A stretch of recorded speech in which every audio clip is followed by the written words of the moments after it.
नई सदी, नया साल, नया महीना, खबरें भी नई। चंद्रयान से आसमान तक, देश से विदेश तक, बाजार से जन सरोकार तक, सब पर है हमारी पकड़।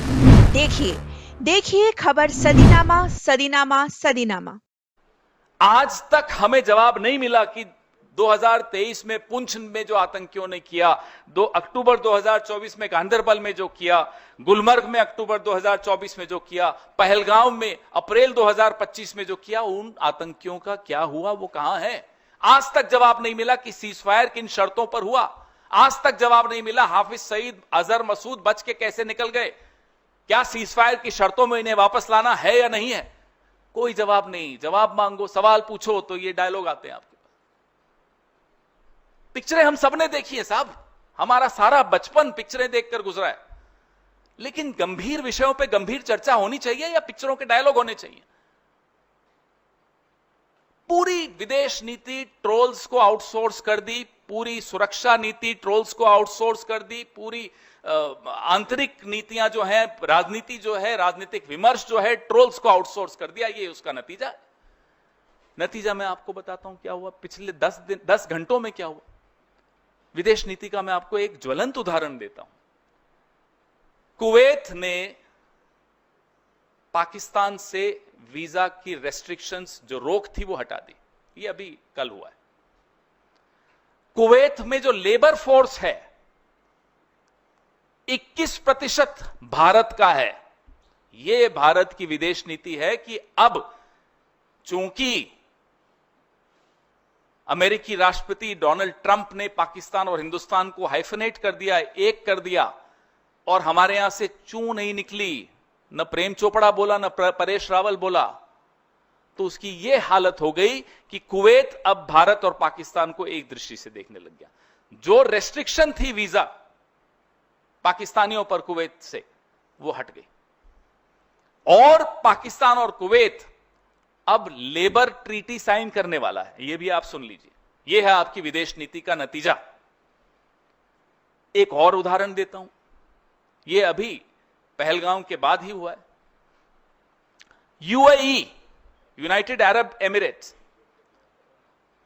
पाकिस्तान और भारत की हाइफनेशन का नतीजा देखिए कि 5 साल का वीजा की अनुमति पाकिस्तान को भी दे दी। यह स्थिति अब हमारी विदेश नीति की हो गई है। हम रोज कह रहे हैं, पिछले 1 महीने से कह रहे हैं कि साहब, एक नेपाल और भूटान तक नहीं बोला जब भारत पर संकट आया। किसी एक देश ने पाकिस्तान को आतंकी देश नहीं बोला। हमारी जुबान अकेले हम बोलते रहे, हमारी बात में बात नहीं मिलाई किसी ने। ये विदेश नीति की कमजोरी नहीं है तो और क्या है? 22 फरवरी 1994 में एक सर्वसम्मति से प्रस्ताव पारित हुआ था पीएको को लेकर। आज इस बात को 31 साल हो गए और इस 31 सालों में बहुत कुछ बदला है, बहुत कुछ हुआ है।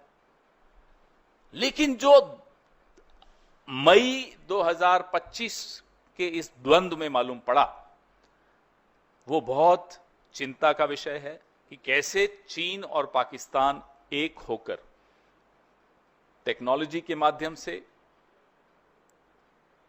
एक होकर आए, एक होकर दिखे।